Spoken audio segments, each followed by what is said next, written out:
Hi students, welcome to learn with SRG. അപ്പോൾ നമ്മളിന്ന് നോക്കാൻ പോകുന്നത് നമ്മുടെ 2025 GD എക്സാമിൻ്റെ ഭാഗമായിട്ട്, അതുപോലെ RPFൻ്റെ കോൺസ്റ്റബിൾ എക്സാമിൻ്റെ ഭാഗമായിട്ട് കുറച്ച് പ്രീവിയസ് ഇയർ ക്വസ്റ്റ്യൻസ് ആണ് ഇവിടെ എന്ത് ചെയ്യാൻ പോകുന്നത്, ഡിസ്കസ് ചെയ്യാനായിട്ട് പോകുന്നത്. ഓക്കെ, അപ്പം ക്വസ്റ്റിലോട്ട് പോയാലോ. നമ്മുടെ ആദ്യത്തെ ചോദ്യം ഇതാണ്. 2022 ചോദിച്ച GD ചോദിച്ച ചോദ്യങ്ങളാണ് കേട്ടോ. ഓക്കെ, നമ്മുടെ question: Rigveda is A collection of dash hymns. എത്ര ഹൈംസുകളാണ് ഋഗ്വേദത്തിൽ വരുന്നത്? 1076, 1124, 1028, 1152. എത്രയാണ് ഋഗ്വേദത്തിൽ വരുന്ന മന്ത്രങ്ങൾ എന്ന് പറയുന്നത്? നമുക്കറിയാം, ഋഗ്വേദം എന്ന് പറഞ്ഞാൽ ഇന്ത്യയിലെ നമ്മുടെ വേദങ്ങളിൽ ഏറ്റവും ഓൾഡസ്റ്റ് വേദമാണ് അല്ലേ. വേദങ്ങളിൽ ഏറ്റവും പഴക്കം ചെന്ന വേദമാണ് ഋഗ്വേദം. എത്ര വേദങ്ങളുണ്ട്? 4 വേദം. ഏതൊക്കെയാ? ഋഗ്വേദം, യജുർവേദം, സാമവേദം, ദെൻ 4ാമത്തത് അഥർവവേദം.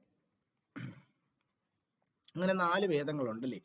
ഇതിൽ ഏറ്റവും പഴക്കം ചെന്ന വേദമാണ് ഏത്? ഋഗ്വേദം എന്ന് പറയുന്നത്. ഋഗ്വേദത്തിൽ 1028 മന്ത്രങ്ങൾ വരുന്നു. എത്ര മന്ത്രങ്ങളാണ്? 1028. ഓപ്ഷൻ സി ആണ് ഉത്തരം. 1028 മന്ത്രങ്ങളാണ് എന്തിൽ വരുന്നത്? ഋഗ്വേദത്തിൽ വരുന്നത്. 1028 മന്ത്രങ്ങൾ. വേദങ്ങളിൽ ഏറ്റവും പഴക്കം ചെന്ന വേദമാണ് ഏത്? ഋഗ്വേദം. ഈ ഋഗ്വേദത്തിനെ മെയിനായിട്ടും 10 മണ്ഡൽസായി തിരിച്ചിട്ടുണ്ട്. ഇവിടെ ചോദിക്കും, ഋഗ്വേദത്തിന് എത്ര മണ്ഡലങ്ങളുണ്ട്? എത്ര മണ്ഡലങ്ങൾ? 10 മണ്ഡലങ്ങൾ. മണ്ഡലം മീൻസ് 10 പാർട്ടാണ്. 10 പാർട്ടായി 10 മണ്ഡൽസായി ഋഗ്വേദത്തെ എന്ത് ചെയ്തിട്ടുണ്ട്? തിരിച്ചിട്ടുണ്ട്. അതിൽ ഏറ്റവും പ്രധാനപ്പെട്ട ഒരു മണ്ഡലമാണ് 10ാമത്തെ മണ്ഡലം. അത് നമുക്ക് എക്സാം പോയിന്റ് ചോദിക്കും കേട്ടോ. ഏതാണ്? പുരുഷ സൂക്ത എന്ന് പറയും കേട്ടോ. ഋഗ്വേദത്തിലെ 10ാമത്തെ ഭാഗത്തിന്റെ പേര് എന്താണ്? പുരുഷ സൂക്ത. ഇത് പറയുന്നത് നമ്മുടെ വർണ്ണ സിസ്റ്റത്തെ പറ്റിയാണ്. നമ്മുടെ വർണ്ണ സിസ്റ്റം എന്ന് പറഞ്ഞാൽ എന്താ? ജാതി വ്യവസ്ഥ അല്ലേ. നമ്മുടെ വർണ്ണ സിസ്റ്റത്തെ പറ്റി മെൻഷൻ ചെയ്യുന്ന ഭാഗമാണ് ഏത്? പുരുഷ സൂക്ത എന്ന് പറയുന്നത്. അത് 10ാമത്തെ മണ്ഡലിലാണ് വരുന്നത്. എത്രാമത്തെ മണ്ഡലിലാണ്? 10ാമത്തെ മണ്ഡലം. അപ്പം ഋഗ്വേദത്തിൽ എത്ര മണ്ഡലമുണ്ട്? 10 മണ്ഡലങ്ങളുണ്ട്. ഋഗ്വേദം പറഞ്ഞാൽ ഏറ്റവും പഴക്കം ചെന്ന എന്താണ്? വേദമാണ് അല്ലേ. അതുപോലെ അതിൽ എത്ര മന്ത്രങ്ങളുണ്ടെന്ന് ചോദിച്ചാൽ 1028 മന്ത്രങ്ങൾ വരുന്നു. ഓക്കെ, സോ വേദങ്ങളിൽ നിന്ന് ചിലപ്പോൾ ഈ വർഷം ഒരു ക്വസ്റ്റ്യൻ വരാൻ ചാൻസ് ഉണ്ട്. സോ നമ്മുടെ വേദകാലഘട്ടം എന്ന ചാപ്റ്ററിലെ കാര്യങ്ങൾ പഠിക്കുക കേട്ടോ. വേദങ്ങൾ കേട്ടോ. ഇതിലിപ്പം യജുർവേദം എന്തിനെ പറ്റിയാണ് പറയുന്നത്?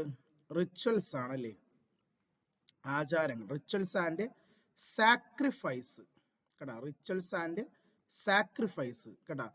ആചാരങ്ങളെയും ത്യാഗങ്ങളെയും പറ്റി പറയുന്ന വേദം യജുർവേദ. സാമവേദമാണെങ്കിലോ, സാമവേദ ഡീൽസ് വിത്ത് മ്യൂസിക്, സംഗീതത്തെ പറ്റി പറയുന്ന വേദം സാമവേദം.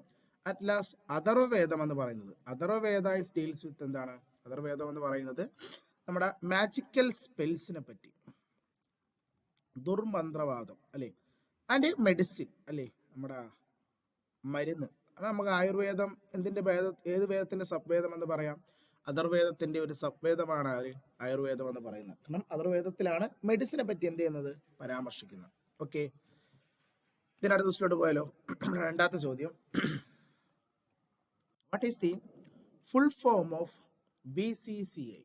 നമ്മൾ ഈ ക്വസ്റ്റ്യൻ BCCI ബന്ധപ്പെട്ട ക്വസ്റ്റ്യൻസ് ഒക്കെ നേരത്തെ നമ്മൾ എന്ത് ചെയ്തിട്ടുള്ളതാണ് അല്ലേ. എന്താണ് BCCI ഫോം ചെയ്ത വർഷം, BCCI ഹെഡ് ക്വാർട്ടേഴ്സ് ഒക്കെ അല്ലേ. അപ്പോൾ ഇത് നമുക്ക് ചോദിക്കുന്നത് എന്താണ്? BCCIയുടെ ഫുൾ ഫോം എന്താണ്? BCCIയുടെ ഫുൾ ഫോം? BCCIയുടെ ഫുൾ ഫോം എന്ന് പറയുന്നത് the board of control for cricket in India. Option C വളരെ ഇമ്പോർട്ടൻ്റ് ആണ്. Board of control for cricket in India. ഇതാണ് BCCIയുടെ ഫുൾ ഫോം. 1928 BCCI രൂപീകരിച്ചത്. ഇവിടെ ഹെഡ് ക്വാർട്ടേഴ്സ് ബോംബെ, ഇന്നത്തെ മുംബൈ അല്ലേ. മുംബൈ ആണ് ഹെഡ് ക്വാർട്ടേഴ്സ്. 1928 BCCI ഫോം ചെയ്തത്. അപ്പോൾ നമുക്ക് ചോദിച്ച ചോദ്യം ഉണ്ട്, BCCIയുടെ ഫസ്റ്റ് പ്രസിഡന്റ് ആരാണ്? ഫസ്റ്റ് പ്രസിഡന്റ് ആറി ഗ്രാൻഡ് ഗോവൻ അല്ലേ. ആറി ഗ്രാൻഡ് ഗോവൻ ആണ് BCCയുടെ ആദ്യത്തെ എന്താണ് പ്രസിഡന്റ് എന്ന് പറയുന്നത് കേട്ടോ. BCC ഫസ്റ്റ് പ്രസിഡന്റ് ആരി ഗ്രാൻഡ്. ഇപ്പോഴത്തെ പ്രസിഡന്റ് ആരാ? നിലവിലെ BCC പ്രസിഡന്റ് അത് റോജർ ബെന്നിയാണ് അല്ലേ. റോജർ ബെന്നിയാണ് നിലവിലെ എന്താണ് BCC പ്രസിഡന്റ് കേട്ടോ. നിലവിലെ BCC പ്രസിഡന്റ് ആരാണ്? റോജർ ബെന്നിയും. ആദ്യത്തെ ചോദിച്ചിട്ടുണ്ട് പ്രീവിയസ് ക്വസ്റ്റ്യൻ GDക്ക് തന്നെ ചോദിച്ച ചോദ്യമാണ്, ആദ്യത്തെ BCC പ്രസിഡന്റ് ആരാണ്? ആര്?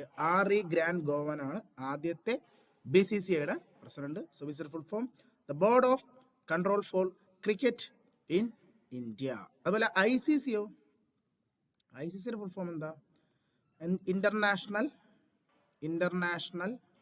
ക്രിക്കറ്റ് കൗൺസിൽ അല്ലേ. അതാണ് ICCയുടെ ഫുൾ ഫോം അല്ലേ. ഇന്റർനാഷണൽ ക്രിക്കറ്റ് കൗൺസിൽ അല്ലേ. ഇത് BCC ഇന്ത്യൻ ബോർഡാണ് അല്ലെ. ഇന്ത്യയുടെ ബോർഡ് ക്രിക്കറ്റ് ബോർഡാണ് BCC. അതുപോലെ ഇന്റർനാഷണൽ ക്രിക്കറ്റ് ബോർഡാണ് ഇത് ICC ഇന്റർനാഷണൽ ക്രിക്കറ്റ് കൗൺസിൽ. 1909 ആണ് രൂപീകരിച്ചത്. ദുബായ് ആണ് ICCയുടെ ഹെഡ്ക്വാർട്ടേഴ്സ് കേട്ടോ. ICC international cricket council headquarters എവിടെയാണ്? ദുബായ് ആണ്. 1909 അത് ഫോം ചെയ്തത്. ഓക്കെ, ഇതിനടുത്ത ക്വസ്റ്റിലോട്ട് പോയാലോ. അടുത്ത ചോദ്യം, which of the following is not a sedimentary rocks? Sedimentary rocks അല്ലാത്തത് ഏതാണ്? ഇതൊരു ടൈപ്പ് ഓഫ് ക്വസ്റ്റ്യൻ സ്ഥിരമായി എക്സാമിന് ചോദിക്കാറുണ്ട്. ഫസ്റ്റ് ഓഫ് ഓൾ എത്ര ടൈപ്സ് ഓഫ് റോക്ക് ഉണ്ട്? ടൈപ്സ് ഓഫ് റോക്ക് എത്രയാ? 3 ആണല്ലേ. 3 ടൈപ്പ് റോക്ക് ഉണ്ട്. ഏതൊക്കെയാ? ഇഗ്നിയസ്, സെഡിമെന്ററി, ദെൻ മൂന്നാമത്തത് മെറ്റാമോർഫിക് റോക്സ് അല്ലേ. 3 ടൈപ്പ് റോക്ക് ഉണ്ട്. ഇഗ്നിയസ്, സെഡിമെന്ററി, മെറ്റാമോർഫിക് അല്ലേ. ഇതിലെങ്ങനെയാണ് ഇഗ്നിയസ് ഉണ്ടാവുന്നത്? ഇഗ്നിയസ് റോക്ക് എങ്ങനെയാണ് ഉണ്ടാവുന്നത്? ഇഗ്നിയസ് റോക്ക് ഉണ്ടാവുന്നത് നമ്മുടെ എന്താണ് അഗ്നിപർവ്വതങ്ങളിൽ അല്ലേ. നമ്മുടെ വോൾക്കാനോ ഉണ്ടല്ലോ, അഗ്നിപർവ്വതത്തിൽ നിന്നും പുറത്തേക്ക് ഒഴുകി വരുന്ന എന്ത്? ലാവ അല്ലെ. അഗ്നിത്തിൽ നിന്ന് പുറത്തേക്ക് ഒഴുകി വരുന്ന എന്താണ്? നമ്മുടെ ലാവ കെട്ടിക്കിടന്ന് തണുത്ത് എന്തായി മാറും? ഒരു റോക്സായി മാറും. കാരണം നമുക്കറിയാം ലാവ എന്ന് പറഞ്ഞാൽ എന്താ? ഉരുകിയിരിക്കുന്ന മോൾട്ടൺ റോക്കുകളാണല്ലേ. നമ്മുടെ ഭൂമിയുടെ അടിയിൽ നിന്നും ഉരുകിയിരിക്കുന്ന മോൾട്ടൺ റോക്കുകളാണ് ആര്? ഈ ലാവ എന്ന് പറയുന്നത് അല്ലേ. പക്ഷെ ഇത് ഭൂമിയുടെ അടിയിലിരിക്കുന്ന പേര് ലാവ എന്നല്ല അല്ലേ, മാഗ്മ എന്നാണ് അല്ലേ. എർത്തിന്റെ അടിയിരിക്കുമ്പോൾ അതിന്റെ പേരെന്താ? മാഗ്മ. ആ മാഗ്മ അഗ്നിപർവ്വതത്തിൽ പൊട്ടിത്തെറിച്ച് പുറത്തേക്ക് വരുമ്പോൾ എന്താവും? ലാവയായി മാറും. ആ ലാവ തണുത്ത് ഉറങ്ങുണ്ടാവുന്ന പാറയാണ് ഏത് റോക്ക്? ഇഗ്നിയസ് റോക്ക് എന്ന് പറയുന്നത് കേട്ടോ. അപ്പൊ ലാവ തണുത്തുണ്ടാവുന്ന റോക്സുകളാണ് ആര്? ഇഗ്നിയസ്. ഇഗ്നിയസിന് എക്സാമ്പിൾ ചോദിച്ചാൽ വളരെ ഇമ്പോർട്ടൻ്റ് പഠിച്ചു വെക്കുക.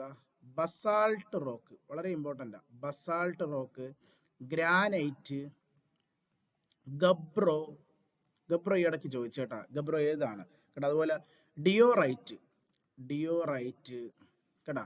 അതുപോലെ തന്നെ പെറിഡോടൈറ്റ്. ഇതൊക്കെ എന്താ? ഇഗ്നിയസിന് എക്സാമ്പിൾ കേട്ടോ. അപ്പൊ ഇഗ്നിയസ് റോക്കിന് എക്സാമ്പിൾ ചോദിച്ചാൽ ആരാണ്? ബസാൾട്ട് റോക്ക്, ഗ്രാനൈറ്റ്, അതുപോലെ ഏതാ? ഗബ്രോ, GABBRO ഗബ്രോ, ഡിയോറൈറ്റ്, പെറിഡോടൈറ്റ്, പെറിഡോടൈറ്റ് കേട്ടോ. ഇതൊക്കെ എന്തിനാണ്? ഇഗ്നിയസ് റോക്കിന് എക്സാമ്പിൾ ആണ്. ഓക്കെ, ഇനി സെഡിമെന്ററി റോക്ക് എന്ന് പറഞ്ഞാൽ, സെഡിമെന്ററി റോക്ക് എന്താന്ന് വെച്ചാൽ നമ്മൾ ആ വാക്യത്തിലുണ്ട് സെഡിമെന്റേഷൻ എന്ന് പറഞ്ഞാൽ എന്താ? വസ്തുക്കൾ വന്ന് അടിഞ്ഞുകൂടി അത് ഡെപ്പോസിറ്റ്. സെഡിമെന്റേഷൻ പറഞ്ഞാൽ ഡെപ്പോസിഷൻ അല്ലെ. വസ്തുക്കൾ വന്ന് ഡെപ്പോസിറ്റ് ആയി ഉണ്ടാവുന്ന റോക്സുകളെ വിളിക്കുന്ന പേരാണ് എന്ത്? സെഡിമെന്ററി റോക്സ് എന്ന് പറയുന്നത് കേട്ടോ. വസ്തുക്കൾ വന്ന് അടിഞ്ഞുകൂടി ഉണ്ടാവുന്ന റോക്സുകളെ വിളിക്കുന്ന പേരാണ് എന്ത്? Sedimentary rocks.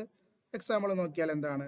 Sand stone, lime stone അല്ലെ, ഷെയിൽ അല്ലെ. ഇതൊക്കെ എന്താണ്? നമ്മുടെ സെഡിമെന്ററി റോക്കിന് എക്സാമ്പിൾ ആണ്. സോ ഇതിലിപ്പോൾ നമ്മുടെ ക്വസ്റ്റ്യൻ അത് തന്നെയായിരുന്നല്ലേ. Which of the following is not a sedimentary rock? So sand സ്റ്റോണും ലൈം സ്റ്റോണും ഷെയിലും ഒക്കെ എന്താണ്? സെഡിമെന്ററി റോക്കാണ്. ഇതിലിപ്പോൾ ഗ്രാനൈറ്റ് നമുക്കറിയാം എന്താണ്? ഗ്രാനൈറ്റ് ഒരു ഇഗ്നിയസ് റോക്കാണ് അല്ലേ. ഗ്രാനൈറ്റ് എന്താണ്? ഒരു ഇഗ്നിയസ് റോക്കാണ്. സോ ആൻസർ ഏതാ? ഓപ്ഷൻ എ ആണ് ഉത്തരം അല്ലെ. ഇനി മെറ്റാമോർഫിക് എന്ന് പറഞ്ഞാൽ എന്താ? മെറ്റാമോർഫിക് ആ വാക്കിൽ തന്നെ ഉണ്ട് കേട്ടോ. മോർഫിക് എന്ന് പറഞ്ഞാൽ എന്താ? നമ്മൾ ഈ പിക്ചർ മോർഫി എന്ന് പറഞ്ഞാൽ എന്താണ്? ഒരു രൂപമാറ്റം അല്ലേ. ഒരു രൂപമാറ്റമാണ് മോർഫിക് എന്ന് പറയുമ്പോൾ അല്ലേ. സോ ഇവിടെ അതാണ്, ഒരു ചേഞ്ച് ആണ്. ഒരു റോക്കിന് ഒരു രൂപത്തിൽ നിന്നും മറ്റൊരു രൂപത്തിലേക്കുള്ള എന്താണ്? ഒരു രൂപമാറ്റം സംഭവിച്ചുണ്ടാവുന്ന റോക്സുകളാണ് ആര്? മെറ്റാമോർഫിക് റോക്കുകൾ എന്ന് പറയുന്നത്. നമ്മൾ എക്സാമ്പിൾ നോക്കിയാൽ മെറ്റാമോർഫിന് എക്സാമ്പിൾ ആരൊക്കെയാണ്? നമ്മൾ നോക്കിയാൽ മാർബിൾ വളരെ കട്ടി കൂടിയ റോക്കുകളാണ് മെറ്റാമോ. മാർബിൾ, അതുപോലെ തന്നെ നമ്മുടെ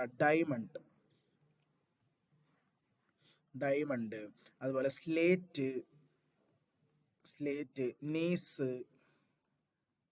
ഇതൊക്കെ എന്താണ്, ഇതൊക്കെ നമ്മുടെ മെറ്റാമോർഫിക് റോക്കിന് എക്സാമ്പിൾ. വളരെ ഹാർഡസ്റ്റ് ആയിട്ടുള്ള റോക്കുകളാണ് ആര്, മെറ്റാമോർഫ്. കാരണം ഡയമണ്ട് ഒക്കെ നമുക്കറിയാം വളരെ കട്ടി കൂടിയാണ്, ഡയമണ്ടും മാർബിളൊക്കെ അല്ലേ, അതാണ് മെറ്റാമോർഫിക്. സോ ഈ ഒരു ടൈപ്പ് ക്വസ്റ്റ്യൻ എക്സാമിന് എന്ത് ചെയ്യാറുണ്ട്, ചോദിക്കാറുണ്ട് കേട്ടോ. ഈ ഒരു ടൈപ്പ് ഓഫ് ക്വസ്റ്റ്യൻ എക്സാമിന് എന്ത് ചെയ്യാറുണ്ട്, ചോദിക്കാറുണ്ട്. സോ 3 ടൈപ്പിൻ്റെയും എക്സാമ്പിൾ എന്ത് ചെയ്യുക, കൃത്യമായി എന്ത് ചെയ്യുക, പഠിച്ചു വെച്ചിരിക്കുക കേട്ടോ. ഏതൊക്കെ റോക്സ് ആണ്, ഇഗ്നിയസ്, അതുപോലെ തന്നെ സെഡിമെൻ്ററി, അതുപോലെ തന്നെ മെറ്റാമോർഫിക് കേട്ടോ. Igneous, sedimentary, metamorphic. Okay, then അടുത്ത ക്വസ്റ്റ്യൻ നോക്കിയാലോ.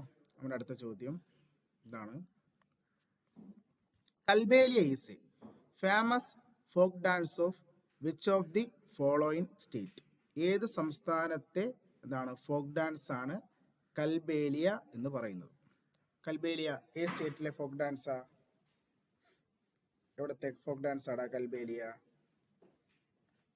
യെസ്, എവിടെയാണ്? രാജസ്ഥാൻ. എവിടെയാണ്? രാജസ്ഥാൻ കേട്ടോ.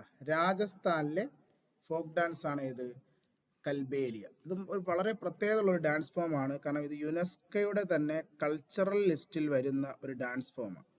നമ്മുടെ യുനെസ്കോയുടെ കൾച്ചറൽ ലിസ്റ്റിൽ വരുന്ന ഇന്ത്യയിൽ നിന്നുള്ള ഒരു ഡാൻസ് ഫോമാണ് അത്, ഈ കൽബേലിയ. ഇതൊരു സ്നേക്ക് ഡാൻസ് ആണ് കേട്ടോ. ചിലപ്പോൾ അങ്ങനെ ചോദിക്കാം, രാജസ്ഥാനിലെ സ്നേക്ക് ഡാൻസ് ഏതെന്ന് ചോദിച്ചാൽ ഏതാണ്? ഇത് കൽബേലിയ കേട്ടോ, രാജസ്ഥാൻ. അതുപോലെ ഈ കൽബേലിയ നൃത്തം കളിക്കുന്ന വളരെ പ്രധാനപ്പെട്ട ഒരു ലേഡി ഉണ്ട്. അവരുടെ പേരാണ് ഗുലാബോ സപ്പേറ എന്ന് പറയും കേട്ടോ. ഇത് ഒരുപാട് വട്ടം ഇവരുടെ പേര് എക്സാം പോയിന്റ് ഓഫ് വ്യൂ വന്നിട്ടുണ്ട്. വളരെ പ്രധാനപ്പെട്ടതാണ്. കൽബേലി എന്ന നൃത്തരൂപത്തെ ലോകത്തിന് മുന്നിൽ പരിചയപ്പെടുത്തിയ ഒരു ഡാൻസറാണ് ആര്, ഗുലാബോ സപ്പേറോ. അവരാണ് ഈ കൽബേലിയ ഡാൻസിന് വളരെ ഫേമസ് ആക്കിയത്. ഇവർക്ക് 2016 അത് ഇടയ്ക്ക് ചോദിച്ചു കേട്ടോ, 2016 പത്മശ്രീ നൽകി നമ്മുടെ ഗവൺമെൻറ് ആദരിച്ചായിരുന്നു കേട്ടോ. അതൊക്കെ ചോദിച്ചു, അങ്ങനെ ഒരു ഡേറ്റ് ആയിരുന്നു. ഏത് വർഷമാണ് നമ്മുടെ ഗുലാബോ സപ്പേറയ്ക്ക് ഇത് കിട്ടിയത്, പത്മശ്രീ കിട്ടിയത്? 2016 ഗുലാബോ സപ്പേറയ്ക്ക് പത്മശ്രീ ലഭിച്ചത്. പുള്ളിക്കാരി ഒരു കൽബേലിയ ഡാൻസറാണ് കേട്ടോ. അപ്പോൾ കൽബേലിയ രാജസ്ഥാൻ്റെ എന്താണ് ഒരു ഫോക്ക് ഡാൻസ് ആണ്, അതും സ്നേക്ക് ഫോക്ക് ഡാൻസ് ആണ് ഇത് ഈ കൽബേലിയ. അതും യുനെസ്കോയുടെ കൾച്ചറൽ ലിസ്റ്റിൽ വരുന്ന ഒരു ഡാൻസ്. യുനെസ്കോയുടെ കൾച്ചറിൽ നിന്ന മറ്റൊരു ഡാൻസ് ഫോമാണ് നമ്മുടെ കേരളത്തിൽ നിന്നുള്ള ഇതാണ് നമ്മുടെ മുടിയേറ്റും കൂടിയാട്ടവും കേട്ടോ. യുനെസ്കോയിലുള്ളതാണ്. യുനെസ്കോയുടെ കൾച്ചറൽ ലിസ്റ്റിൽ വരുന്ന 2 ഡാൻസ് ഫോമാണ് മുടിയേറ്റും കൂടിയാട്ടവും കേരളത്തിൽ നിന്ന്. പിന്നെ നമ്മുടെ ഗുജറാത്തിൽ നിന്ന് ഗർബ, യുനെസ്കോയുടെ കൾച്ചറൽ ലിസ്റ്റ് വരുന്നുണ്ട്. ദെൻ മണിപ്പൂരിൽ നിന്നും സങ്കീർത്തന, ഇത് ഇമ്പോർട്ടൻ്റ് ആണ്. സങ്കീർത്തന ഏത് സ്റ്റേറ്റ് എന്ന് ചോദിക്കും, മണിപ്പൂരാണ്. മണിപ്പൂരിലെ സങ്കീർത്തനയും യുനെസ്കോയുടെ കൾച്ചറൽ ലിസ്റ്റിൽ എന്ത് ചെയ്യുന്നുണ്ട്, വരുന്നുണ്ട്. ഗർഭ എവിടെയാ? ഗർഭ ഗുജറാത്തിലാണ് കേട്ടോ. ഗർഭയും ചോദിക്കട്ടെ, ഗർഭയൊക്കെ സ്ഥിരം ചോദ്യമാണ്. ഗർഭ ഡാൻസ് ഒക്കെ ഏത് സ്റ്റേറ്റ് ആണ്? എവിടെയാണ്? ഗുജറാത്തിലെ ഡാൻസ് ഫോമാണ് ആര്, ഗർഭ. കൂടിയാട്ടവും മുടിയേറ്റും എവിടെയാ? കൂടിയാട്ടവും മുടിയേറ്റും കേരളത്തിലാണ്. ഓക്കെ, ഇതിനടുത്ത ദിവസത്തിലോട്ട് പോയാലോ. നമ്മുടെ അടുത്ത ചോദ്യം, national development council was set up in dash in India?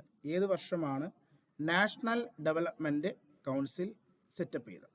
So എന്താണ് ഈ നാഷണൽ ഡെവലപ്മെന്റ് കൗൺസിൽ എന്ന് വെച്ചാൽ, നമ്മുടെ ഈ 5 ഇയർ പ്ലാൻ ഇല്ലേ, നമ്മുടെ 5 ഇയർ പ്ലാൻസ്, നമ്മുടെ 5 ഇയർ പ്ലാനിൻ്റെ എന്താണ് അപ്രൂവൽ നൽകുന്ന ഒരു എന്താണ് ബോഡി, ഒരു സ്ഥാപനമാണ് ഇത് നാഷണൽ ഡെവലപ്മെന്റ് കൗൺസിൽ എന്ന് പറയുന്നത് കേട്ടോ. നമ്മുടെ 5 ഇയർ പ്ലാനിൻ്റെയൊക്കെ അപ്രൂവൽ നൽകിയിരുന്ന ഒരു സ്ഥാപനമാണ്. അത് ഫോം ചെയ്ത വർഷം നമുക്ക് ചോദിച്ചത്.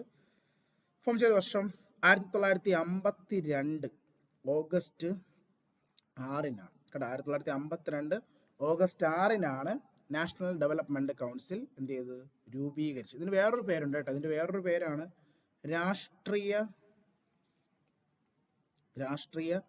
വികാസ് പരിഷത്ത് എന്നും പറയും കേട്ടോ. ഇതിന് വേറൊരു പേരാണ് കേട്ടോ. നാഷണൽ ഡെവലപ്മെന്റ് കൗൺസിലിന്റെ മറ്റൊരു പേരാണ് രാഷ്ട്രീയ വികാസ് പരിഷത്ത് കേട്ടോ. 1952 ഓഗസ്റ്റ് 6-ാം നാഷണൽ ഡെവലപ്മെന്റ് കൗൺസിൽ എന്ത് ചെയ്യുന്നത്, രൂപീകരിച്ചത്. ഇതിന്റെ ചെയർമാൻ ഇന്ത്യൻ പ്രൈം മിനിസ്റ്റർ ആണ് കേട്ടോ. ഇന്ത്യയുടെ പ്രധാനമന്ത്രിയാണ് ഇതിന്റെ ചെയർമാൻ എന്ന് പറയുന്നത് കേട്ടോ. അപ്പോൾ ശ്രദ്ധിക്കേണ്ട കാര്യം, ഇത് നമ്മുടെ 5 ഇയർ പ്ലാൻ അപ്രൂവൽ നൽകുന്ന ഒരു ഇതല്ലേ. ആക്ച്വലി നമ്മുടെ 5 ഇയർ പ്ലാൻ ആരംഭിച്ചപ്പോഴാണ് 1951 അല്ലേ? കാരണം ഫസ്റ്റ് 5 ഇയർ പ്ലാൻ 51 to 56 ആണ് അല്ലേ? അപ്പോൾ ശ്രദ്ധിക്കേണ്ട കാര്യം, ഒന്നാമത്തെ 5 ഇയർ പ്ലാൻ മാത്രമാണ് NDCയുടെ അപ്രൂവൽ ഇല്ലാതെ ആരംഭിച്ച ഒരു 5 ഇയർ പ്ലാൻ. കാരണം NDC വന്നത് എപ്പോഴാണ്? 52-ല്. 51-ലെ 5 ഇയർ പ്ലാൻ ആരംഭിച്ചു. സോ ഫസ്റ്റ് 5 ഇയർ പ്ലാൻ മാത്രമാണ് നാഷണൽ ഡെവലപ്മെൻറ്റ് കൗൺസിലിൻ്റെ അപ്രൂവൽ ഇല്ലാതെ ആരംഭിച്ച ഒരേ ഒരു 5 ഇയർ പ്ലാൻ എന്ന് പറയുന്നത്. ബാക്കിയെല്ലാം നാഷണൽ ഡെവലപ്മെൻറ്റ് കൗൺസിലിൻ്റെ അപ്രൂവലോടി തുടങ്ങി വെച്ച 5 ഇയർ പ്ലാനുകളാണ്. സോ വർഷം കൃത്യമായി നോക്കുക, 1952 ഓഗസ്റ്റ് 6 ഓക്കെ. ദെൻ അടുത്ത question. Indian Olympic association was formed in the year. ഏത് വർഷമാണ് ഇന്ത്യൻ ഒളിമ്പിക് അസോസിയേഷൻ രൂപീകരിച്ചത് അല്ലേ? ഈ ക്വസ്റ്റ്യൻ നമ്മൾ നേരത്തെയും ചെയ്തിട്ടുള്ളതാണ്, അല്ലെങ്കിൽ തന്നെ നമ്മൾ സ്പോർട്സുമായി ബന്ധപ്പെട്ട് എന്ത് ചെയ്തിട്ടുള്ളതാണ്? ഒരു വീഡിയോ ചെയ്തിട്ടുള്ളതാണ് അല്ലേ? സോ അതിൽ നമ്മൾ ഇത് പറഞ്ഞിട്ടുള്ളതാണ്.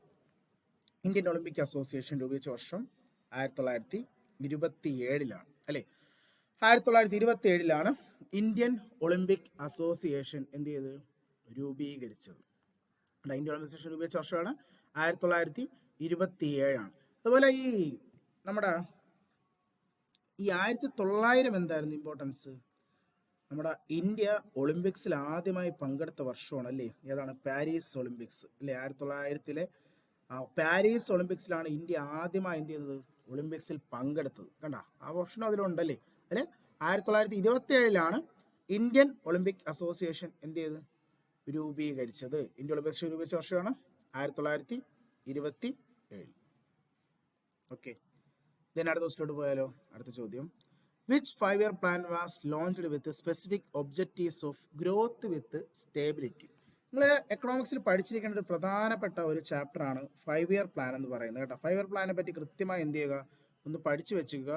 ഒരുപാട് ചോദ്യപേപ്പറിൽ 5 ഇയർ പ്ലാനുമായി ബന്ധപ്പെട്ട് എന്ത് വന്നിട്ടുണ്ട്? ക്വസ്റ്റ്യൻസ് വരുന്നുണ്ട്. നമ്മൾ കഴിഞ്ഞ ഇതിലും നമ്മൾ 5 ഇയർ പ്ലാനുമായി ബന്ധപ്പെട്ട് എന്ത് ചെയ്തതാണ്? ക്വസ്റ്റ്യൻ ചെയ്തതാണ് അല്ലേ? സോ വളരെ ഇമ്പോർട്ടൻ്റ് ആയിട്ട് ഈ ഒരു ചാപ്റ്ററിൽ നിന്ന് എന്ത് വരുന്നുണ്ട്? ക്വസ്റ്റ്യൻസ് വരുന്നുണ്ട്. അപ്പോൾ നോക്കിയാണ്, which 5 year plan was launched with specific objectives of growth with stability. ഇതാണ് നമ്മുടെ വാക്ക്. സോ അതാണ് നമ്മുടെ വാക്ക്. അത് ഏത് 5 ഇയർ പ്ലാനാണ്? സോ അത് നമുക്ക് വരുന്നത് നമ്മുടെ അതിൻ്റെ ആ ഗ്രോത്ത് വിത്ത് സ്റ്റാബിലിറ്റി എന്ന ഒബ്ജക്റ്റീവോട് കൂടി നമുക്ക് 5 ഇയർ പ്ലാൻ വന്നത് നമ്മുടെ 4th 5 ഇയർ പ്ലാനാണ്. എത്രാമത്തെ 5 ഇയർ പ്ലാനാണ്? 4ാമത്തെ 5 ഇയർ പ്ലാനിലാണ് കേട്ടോ. നമ്മുടെ 4ാമത്തെ 5 ഇയർ പ്ലാനിലാണ് എന്ത് വരുന്നത്? ദ ഗ്രോത്ത് വിത്ത് സ്റ്റേബിലിറ്റി എന്ന് പറയുന്ന ഒബ്ജക്റ്റീവോട് കൂടി നമുക്ക് എന്ത് വരുന്നത്? ഒരു 5 ഇയർ പ്ലാന് വന്നത്. ഓക്കെ. നമ്മുടെ 4ാമത്തെ 5 ഇയർ പ്ലാൻ്റെ കാലഘട്ടം ഏത് വർഷമാണ്? 1969 മുതൽ 1974 വരെയാണ് നമ്മൾ എന്ത് പറഞ്ഞത്? നമ്മുടെ 4ാമത്തെ 5 ഇയർ പ്ലാന് വരുന്നത് അല്ലേ? 4th 5 ഇയർ പ്ലാൻ എന്ന് പറയുമ്പോൾ ഏതാണ്? 1969 മുതൽ 1974 വരെ അല്ലേ? സോ നമ്മുടെ ആ സമയത്ത് ആരാ നമ്മുടെ പ്രൈം മിനിസ്റ്റർ? ഇന്ദിരാഗാന്ധിയാണ് അല്ലേ? നമ്മുടെ ഇന്ദിരാഗാന്ധി ആയിരുന്ന സമയത്തായിരുന്നു 4ാമത്തെ എന്താണ് 5 ഇയർ പ്ലാൻ. 1969 മുതൽ 1974 വരെ കാലഘട്ടമാണ് ഇത്. ഇതിൽ മെയിനായി 2 ഒബ്ജക്റ്റീവ്സ് ആണ് വരുന്നത് കേട്ടോ. ഒന്ന് ഗ്രോത്ത് വിത്ത് സ്റ്റേബിലിറ്റിയും ആൻഡ് ചിലപ്പോൾ അടുത്ത ക്വസ്റ്റ്യനിൽ അതായിരിക്കും ചോദിക്കുന്നത്, and progressive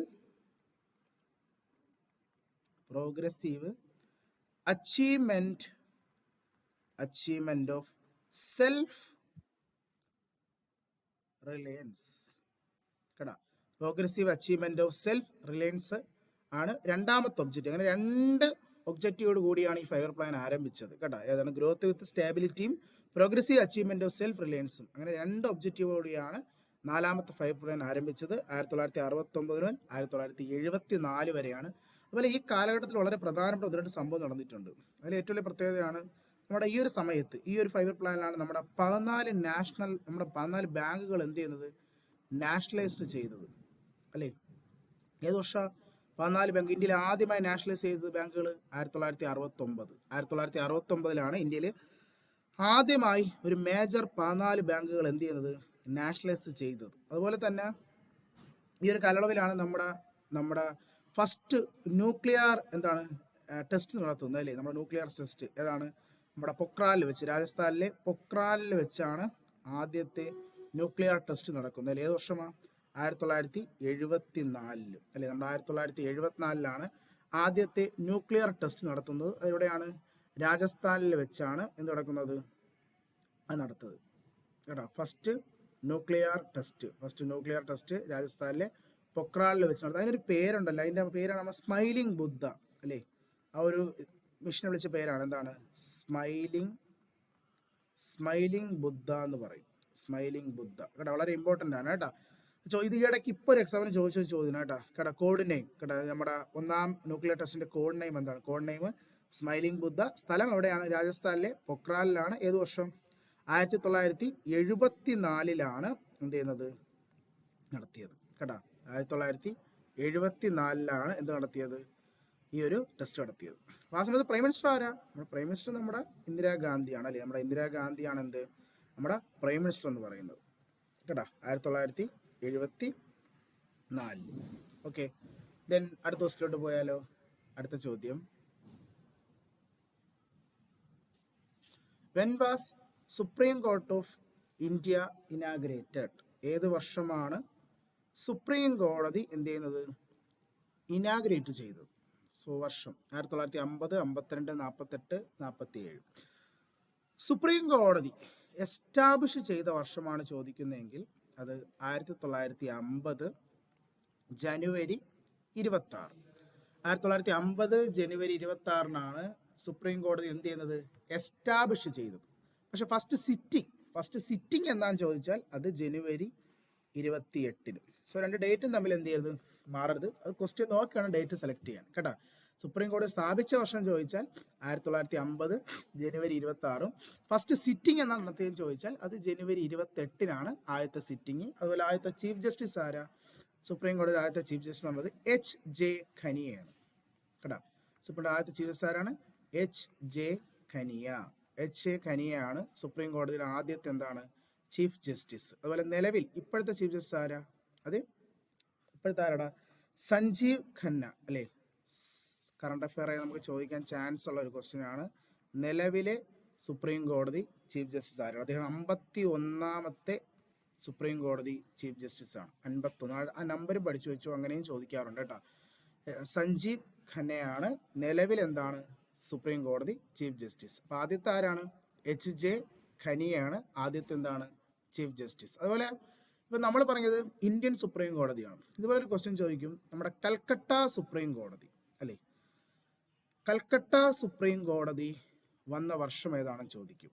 Calcutta supreme court, അത് നമ്മുടെ ഹിസ്റ്ററി നമ്മൾ പഠിക്കും, റെഗുലേറ്റിംഗ് ആക്ട് അല്ലേ. നമ്മുടെ റെഗുലേറ്റിംഗ് ആക്ട് 1773, 1773 റെഗുലേറ്റിംഗ് ആക്ട് പ്രകാരം കൽക്കട്ടയിൽ 1774 ഒരു സുപ്രീം കോടതി സ്ഥാപിച്ചു അല്ലേ. സോ ആ വർഷം നോക്കിക്കോ, 1774. ആരായിരുന്നു അതിലെ ആദ്യത്തെ ചീഫ് ജസ്റ്റിസ് എന്ന് പ്രീവിയസ് ഒരു ക്വസ്റ്റ്യൻ ചോദിച്ചിട്ടുണ്ട്. ആരാണ്, എലിജ ഇംബെ. ആരാണ്, എലിജ ഇംബെയാണ് കൽക്കട്ട സുപ്രീം കോടതിയുടെ ആദ്യത്തെ എന്താണ്, ചീഫ് ജസ്റ്റിസ് കേട്ടോ. അപ്പം നിലവിലെ ഇപ്പോൾ ഇന്ത്യൻ സുപ്രീം കോടതിയുടെ ആദ്യത്തെ ചീഫ് ജസ്റ്റിസ് ആണ് ചോദിച്ചാൽ അത് HJ ഖനിയയും, കൽക്കട്ട സുപ്രീം കോടതി ആദ്യത്തെ ചീഫ് ജസ്റ്റിസ് ചോദിച്ചാൽ ആരാണ്, അത് എലിജ ഇംബെയാണ് കൽക്കട്ട സുപ്രീം കോടതിയുടെ ആദ്യത്തെ ചീഫ് ജസ്റ്റിസ്. അപ്പോൾ സുപ്രീം കോടതി വന്ന വർഷം 1950 ജനുവരി 26. ഫസ്റ്റ് സിറ്റിംഗ് ജനുവരി 28. ഇതിനടുത്ത ദിവസം പോയാലോ. അടുത്ത ചോദ്യം, what is the standard height of A volleyball net from the ground for the men's team? അതായത് നമ്മുടെ വോളിബോളിൻ്റെ ഡയമെൻഷൻ നമ്മൾ ഇതിനു മുമ്പും നമ്മളെ സ്പോർട്സിൽ നമ്മൾ അങ്ങനത്തെ ഒരു ടൈപ്പ് ക്വസ്റ്റ്യൻസ് ചെയ്തതാണ് അല്ലേ. ഈ കോർട്ടിൻ്റെ ഡയമെൻഷൻ നമുക്ക് എക്സാമിന് എന്ത് ചെയ്യും, കൃത്യമായി ചോദിക്കുന്നൊരു കാര്യമാണ്. സോ അവിടെ നിന്ന് ചോദിക്കുന്ന ഒരു ക്വസ്റ്റ്യൻ ആണിത്. പക്ഷെ നമുക്ക് ചോദിച്ചതെന്ന് പറഞ്ഞാൽ നമ്മുടെ ആ വോളിബോൾ കോർട്ടിൻ്റെ എന്താണ്, നെറ്റിൻ്റെ ഹൈറ്റാണ് നമുക്ക് ചോദിച്ചിരിക്കുന്നത്. അതാണ് വോളിബോൾ കോർട്ടിൻ്റെ നെറ്റിൻ്റെ ഹൈറ്റ്. സോ ഇവിടെ ഞാൻ നിങ്ങൾക്ക് ഒരു ഫിഗർ തന്നെ വെച്ചിട്ടുണ്ട് അല്ലേ. ഇത് നോക്കിയാണ് നമ്മുടെ വോളിബോൾ കോർട്ടിൻ്റെ നെറ്റിൻ്റെ ഹൈറ്റ് എന്ന് പറയുന്നത്. നമുക്ക് രണ്ട് രീതിയിൽ ക്വസ്റ്റ്യൻ ചോദിക്കാം. ഇതിപ്പോൾ നമുക്ക് ശ്രദ്ധിച്ച ഒരു കാര്യം നോക്കൂ, ഈ ക്വസ്റ്റ്യനിലില്ലേ മെൻസ് ടീം എന്ന് തന്നിട്ടുണ്ട്. എന്താണ് മെൻസ് അല്ലേ. സോ അതുപോലെ വുമൺസ് എന്നും ചോദിക്കാം. സോ നമ്മൾ അത് കൃത്യമായി തന്നെ അത് പഠിക്കുക. എന്താണ് മെൻസിൻ്റെ ഹൈറ്റ് ആണെങ്കിൽ കേട്ടോ, ഒരു മെൻസ് ടീമാണ് കളിക്കുന്നതെങ്കിൽ അത് 2.43 മീറ്ററാണ്. 2.43. എന്നാൽ അത് വുമൺസ് ആണെങ്കിൽ എന്തായാലും വുമൺസ് കുറച്ചുകൂടെ കുറവാണ് അല്ലേ. എത്രയാ 2.24 മീറ്റർ ആണ് നെറ്റിൻ്റെ ഹൈറ്റ് എന്ന് പറയുന്നത് കേട്ടോ. സോ അത് വളരെ ഇമ്പോർട്ടൻ്റ് ആണ്, എക്സാം പോയിന്റ് ഓഫ് വ്യൂ ചോദിക്കുന്ന ഒരു ക്വസ്റ്റ്യൻ ആണ് കേട്ടോ.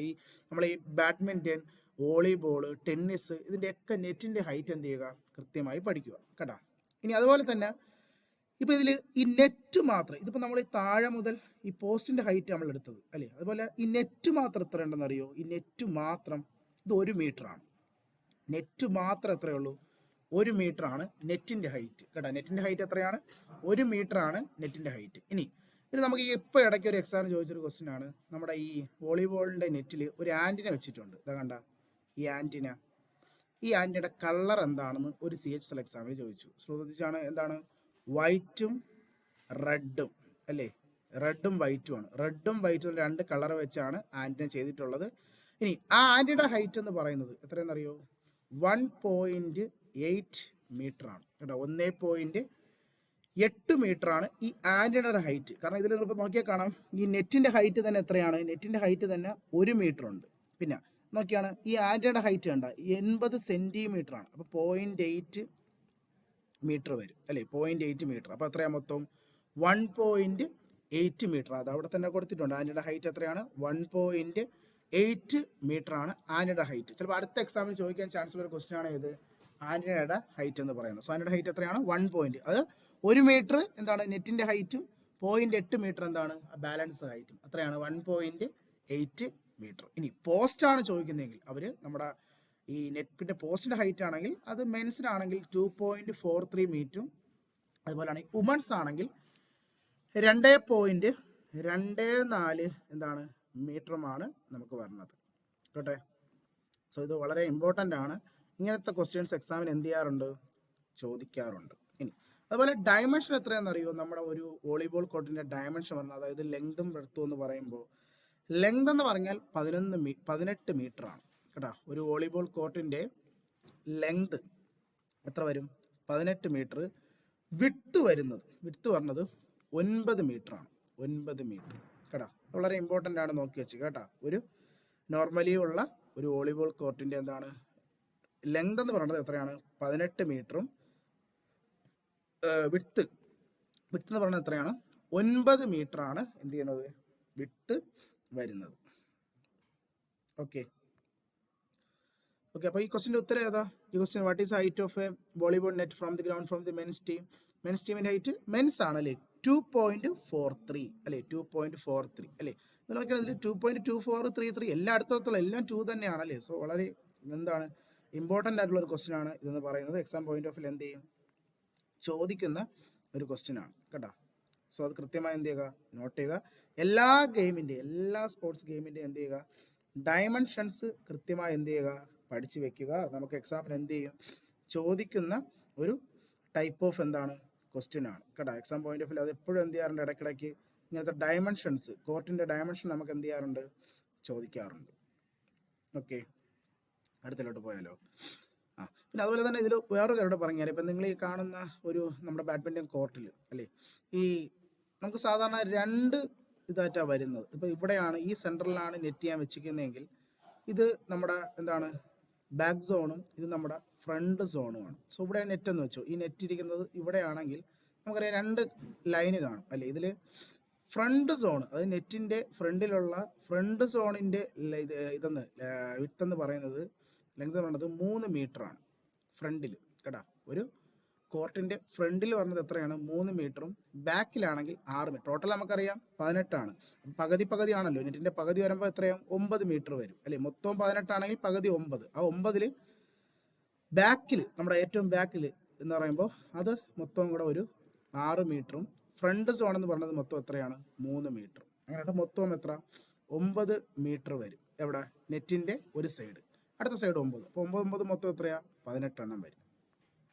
ഓക്കെ, അതായത് ഇപ്പോൾ ഞാൻ ഒരു എന്നൂടെ വരച്ച് കാണിച്ചു തരാം. ഇതാണ് ഇപ്പം വോളിബോൾ കോർട്ടെങ്കിൽ നടുക്കതാ ഇത് നെറ്റാണ്. ഇത് നെറ്റ്, ഇവിടെ നെറ്റ്. ദെൻ ഇവിടെ നമുക്ക് 2ആയി നമ്മൾ എന്ത് ചെയ്യും? കട്ട് ചെയ്തിട്ടുണ്ട്.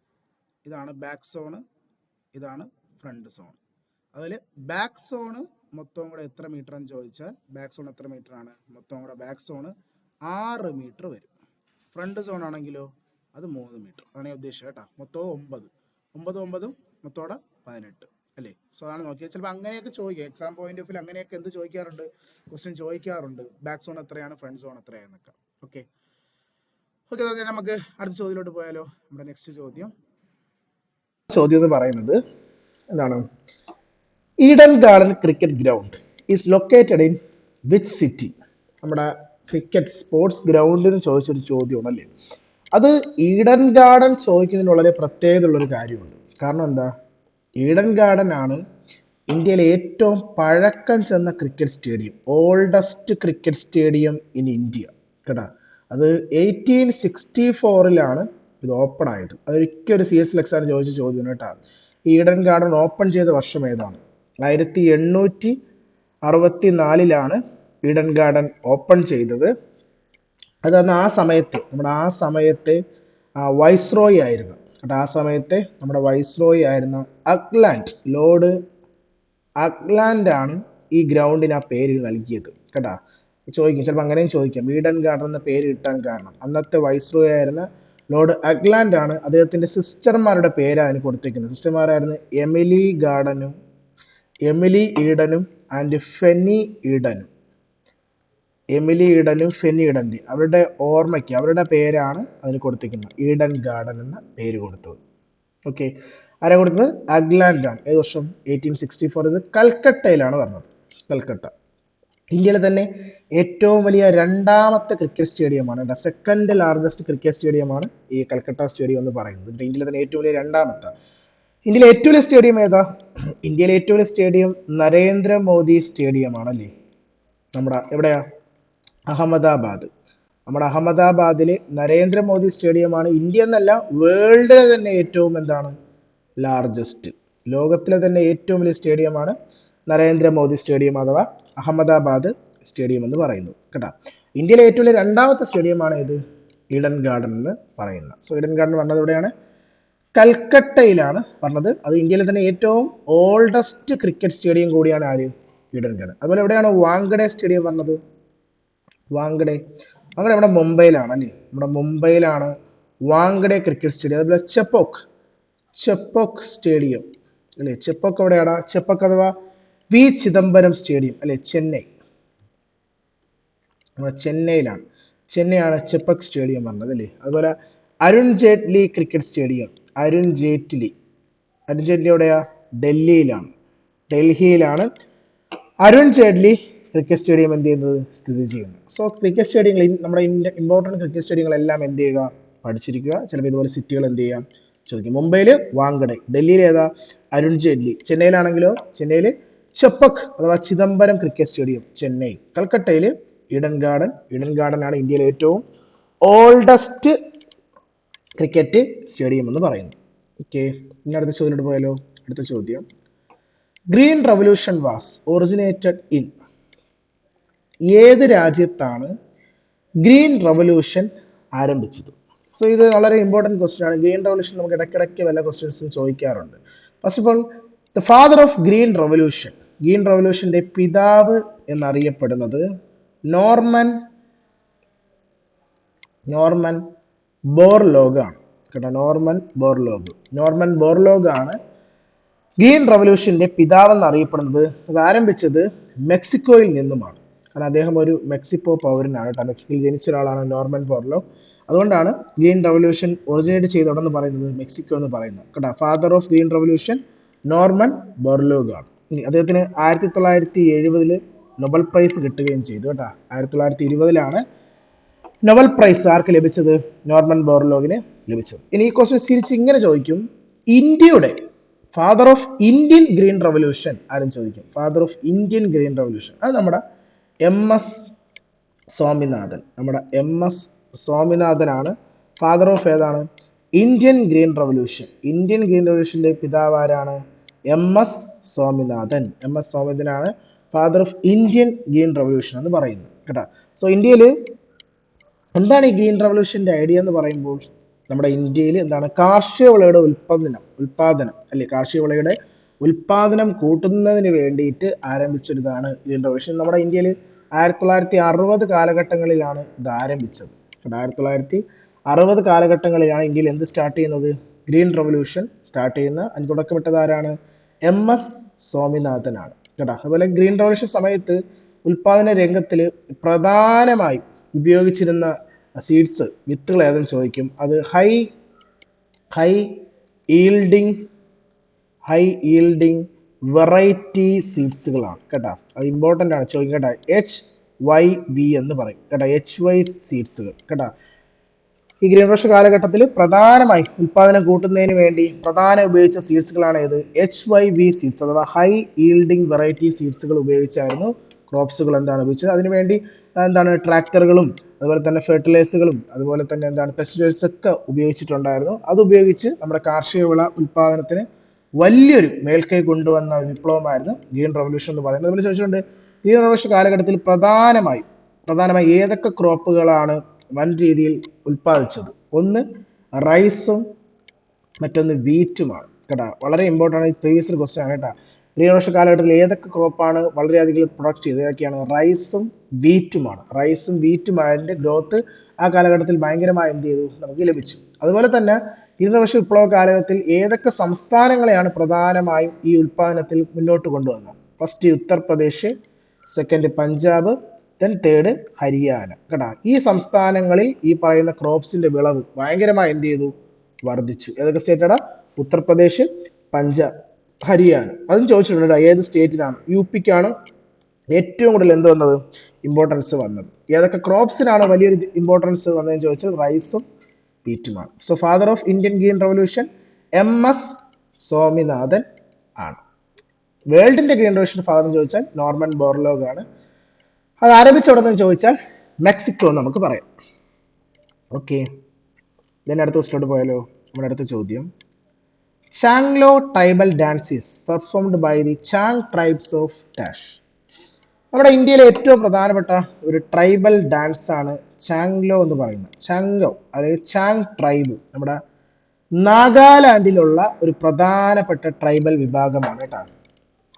നാഗാലാൻഡിലുള്ള ഒരു പ്രധാനപ്പെട്ട ട്രൈബൽ വിഭാഗമാണ് ആര്?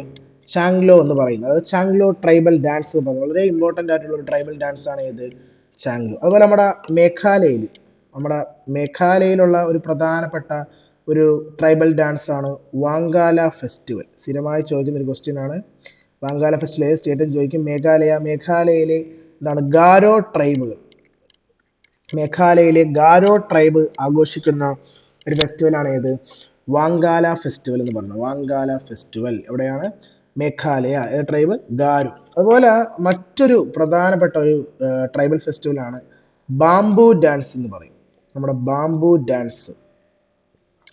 ഡാൻസ് അഥവാ ചേരാവ് ഡാൻസ് എന്ന് പറയും. ചേരോ ഡാൻസ് കേട്ടോ. ഇത് നമ്മുടെ മിസോറാമിലുള്ള ഒരു പ്രധാനപ്പെട്ട ഡാൻസ് ഫോമാണ്, ട്രൈബൽ ഡാൻസ് ആണ് കേട്ടോ. സ്റ്റേറ്റ് നോക്കി വെച്ചോ, മിസോറാമിലുള്ള ഒരു പ്രധാനപ്പെട്ട ഒരു ഡാൻസ് ആണ് ഏത്? ചേരോ ഡാൻസ്. നമ്മൾ ബാംബു ഡാൻസ് എന്ന് വിശേഷിപ്പിക്കുന്നുണ്ട് കേട്ടോ, ബാംബു. അതുപോലെ ചാങ്ലോ എവിടെയാണ്? ചാങ്ലോ നോട്ട് ചെയ്തോ, കിട്ടിയാൽ ആൻസർ ചെയ്യുക. എവിടെയാണ്? നാഗാലാൻഡിലുള്ള ഒരു പ്രധാനപ്പെട്ട ട്രൈബൽ ഡാൻസ് ആണ്. ഓക്കെ, അടുത്ത ചോദ്യത്തിലോട്ട് പോയാലോ? നമ്മുടെ അടുത്ത ചോദ്യം, which team has von the highest number of Ranji trophy titles? നമ്മൾ കഴിഞ്ഞ സ്പോർട്സിൽ പാർട്ട് 2 രഞ്ജി ട്രോഫി നമ്മൾ പറ്റി പറഞ്ഞതാണ്. അതിൽ ഡിസ്കസ് ചെയ്ത് ഞാൻ പറയുന്നൊരു കാര്യം കൂടിയാണല്ലേ. ആക്ച്വലി രഞ്ജി ട്രോഫി എന്ന് പറഞ്ഞാൽ നമുക്കറിയാം ഇന്ത്യയിലെ ഏറ്റവും പ്രധാനപ്പെട്ട ഡൊമസ്റ്റിക് ക്രിക്കറ്റ് ടൂർണമെന്റ് ആണ് ഇത് രഞ്ജി ട്രോഫി. 1934 അല്ല, പ്രീവിയസ് ക്വസ്റ്റ്യൻ ആണ്. രഞ്ജി ട്രോഫി ആരംഭിച്ച വർഷം 1934 നമ്മുടെ BCC ആണ് കണ്ടക്ട് ചെയ്യുന്നത്, രഞ്ജി ട്രോഫി കണ്ടക്ട് ചെയ്യുന്നത്. ആ രഞ്ജി ട്രോഫിയിൽ ഏറ്റവും കൂടുതൽ തവണ കപ്പടിച്ച ടീം അതാരടാ? മുംബൈ ആണ് അല്ലേ? ആരാണ്? മുംബൈ ആണ് രഞ്ജി ട്രോഫി ചരിത്രത്തിൽ ഏറ്റവും കൂടുതൽ തവണ ചെയ്തിട്ടുള്ളത്, കപ്പടിച്ചിട്ടുള്ളത് കേട്ടോ. രഞ്ജി ട്രോഫിയിൽ ഏറ്റവും കൂടുതൽ തവണ കപ്പടിച്ച ടീം ആരാണ്? അത് മുംബൈ ടീമാണ്. മുംബൈ ആണ് രഞ്ജി ട്രോഫിയിൽ ഏറ്റവും കൂടുതൽ തവണ കപ്പടിച്ച ടീം എന്ന് പറയുന്നത്. ഓക്കെ, അതും എത്ര വട്ടം എന്നറിയോ? എത്ര വട്ടമാണ്? 42 തവണ കേട്ടോ. മുംബൈ ഇപ്പോൾ ഓവറോള് 42 തവണയാണ് രഞ്ജി ട്രോഫി ചെയ്തിട്ടുള്ളത്, വിന്നിങ് ചെയ്തിട്ടുള്ളത് കേട്ടോ. 42 തവണയാണ് മുംബൈ രഞ്ജി ട്രോഫിയിൽ ടൈറ്റിൽ ചെയ്തിട്ടുള്ളത്, അടിച്ചിട്ടുള്ളത്. ഓക്കെ, ദെൻ അടുത്ത ക്വസ്റ്റ്യൻ പോയാലോ? നമ്മുടെ അടുത്ത ചോദ്യം, which of the following dance is performed in Goa? ഇതിലേത് ഡാൻസ് ആണ് ഗോവയിൽ പെർഫോം ചെയ്യുന്നത്? അതൊക്കെ നോക്കടാ. ഒന്ന് ഗൂമർ. ഗൂമർ ഗോവയിലാണോ? അല്ല. ഗൂമർ നമുക്കറിയാം. ഗൂമർ എവിടെയാണ്? ഗൂമർ നമ്മുടെ രാജസ്ഥാനിലാണ് അല്ലേ? നമ്മുടെ രാജസ്ഥാനിലെ പ്രധാന ഡാൻസ് ഫോമാണ് ഗൂമർ. ചെറ ഇപ്പം നമ്മൾ പറയുന്നുള്ളൂ എവിടെയാണ്? മിസോറാം. പിന്നെ നാറ്റി. നാറ്റി എവിടുത്തെ ഡാൻസ് ഫോമാണ് നാറ്റി എന്ന് പറയുന്നത്? നാറ്റി എവിടുത്തെ ഡാൻസ് ആണ്? നമ്മുടെ ഹിമാചൽ പ്രദേശിലെ അല്ലെ? നമ്മുടെ ഹിമാചൽ പ്രദേശിലെ ഡാൻസ് ഫോമാണ് ഏത്? നാറ്റി. അല്ലെ ഹിമാചൽ പ്രദേശിലെ ഒരു പ്രധാനപ്പെട്ട ഫോക്ക് ഡാൻസ് ആണ് ഏത്? നാറ്റി. ഇനി ഫുഗ്ഡിയാണ് നമ്മുടെ ഇവിടെ ഗോവയിലെ ഒരു പ്രധാനപ്പെട്ട ഡാൻസ് ഫോമാണ് ഏത്? ഫുഗ്ഡി എന്ന് പറയുന്നത്. ഫുഗ്ഡി നമ്മുടെ ഗോവയിലെ തന്നെ ഗോവയുടെ കൊങ്കൺ റീജിയനിൽ നമ്മുടെ വിനായക ചതുർത്ഥി, അതായത് ഗണേഷ് ചതുർത്ഥി, നമ്മുടെ വിനായക ചതുർത്ഥി ദിനങ്ങളിൽ ആഘോഷിക്കുന്ന ഒരു പ്രധാനപ്പെട്ട കളിക്കുന്ന ഒരു ഡാൻസ് ഫോമാണ് ഇത് ഫുഗ്ഡി എന്ന് പറയുന്നത്. വളരെ ഇമ്പോർട്ടൻ്റ് ആണ് കേട്ടോ, ചോദിക്കും കേട്ടോ. നമ്മുടെ ഗോവയിൽ ഗണേഷ് ചതുർത്ഥി, വിനായക ചതുർത്ഥി ദിനങ്ങളിൽ കൊങ്കൺ റീജിയനിൽ കളിക്കുന്ന ഒരു പ്രധാനപ്പെട്ട ഫോക്ക് ഡാൻസ് ആണ് ഇത് ഫുഗ്ഡി എന്ന് പറയുന്നത് കേട്ടോ. ഏത് സ്റ്റേറ്റ് ആണ്? ഗോവ. അതുപോലെ ഇതേ ദിവസങ്ങളിൽ ഗോവയിൽ കളിക്കുന്ന മറ്റൊരു വേരിയർ ഡാൻസ് ഉണ്ട്. ഒരു വേരിയർ ഡാൻസിന്റെ പേരാണ് ഗോഡെ മൊഡ്നി എന്ന് പറയും. ഗോഡെ മോഡ്നി കേട്ടോ. ഇതൊരു ഇമ്പോർട്ടൻ്റ് ആണ്. ഞാൻ 2 വട്ടം PVK ചോദിച്ചിട്ട് കണ്ടിട്ടുണ്ട് കേട്ടോ. ഓർത്ത് വെക്കുക. ഇത് നമ്മുടെ ഈ കുതിരപ്പുറത്ത്, നമ്മുടെ കുതിര കറക്റ്റ് കുതിരയല്ല, കുതിരയുടെ ഒരു രൂപം ഉണ്ടാക്കി ആ കുതിരപ്പുറത്ത് ആ ഡ്രസ്സ്, കുതിരയുടെ രൂപം പോലത്തെ ഒരു സാധനമുള്ള ഡ്രസ്സ് ഇട്ട് അങ്ങനെ ആ ഡ്രസ്സ് ഇട്ട് കളിക്കുന്ന ഒരു കളിയാണ് ഈ ഗോഡെ മോർണി. അത് മറാത്തയിലെ വേരിയസിനെ സൂചിപ്പിച്ചുകൊണ്ട് കളിക്കുന്ന ഒരു വേരിയർ ഡാൻസ് ആണ്. യോദ്ധാക്കന്മാരുടെ ഡാൻസ് ആയിട്ടാണ് അതിനെ കണക്കാക്കുന്നത്. ഡാൻസ് ആണ് ഗോഡെ മോർണി. അതും ഗോവയാണ്. അപ്പോൾ അതും ഗോവയാണ്. ഗോഡെ മോർണി ഏത് സ്റ്റേറ്റിലെ ഡാൻസ് ഫോം ആണ്? എവിടെയാണ്? ഗോവയിലാണ്. അത് ഈ പറയുന്ന ഫുഗ്ഡി ആഘോഷത്തിന്റെ ഭാഗമായി തന്നെ കളിക്കുന്ന ഒരു ഡാൻസ് ഫോമാണ് ഗോഡെ മോർണി. ഗോഡെ മോർണി നോക്കി വെക്കുക കേട്ടോ, ഉറപ്പായിട്ടും ചോദിക്കും. കാരണം 2 വട്ടം ഞാൻ ഇതിനു മുമ്പ് ഒരു എക്സാമിന് കണ്ടിട്ടുണ്ട് ഈ ക്വസ്റ്റ്യൻ. ഓക്കെ, ദെൻ അടുത്ത ചോദ്യം. Which of the following harvest festival is primarily celebrated by the people of Western Odisha?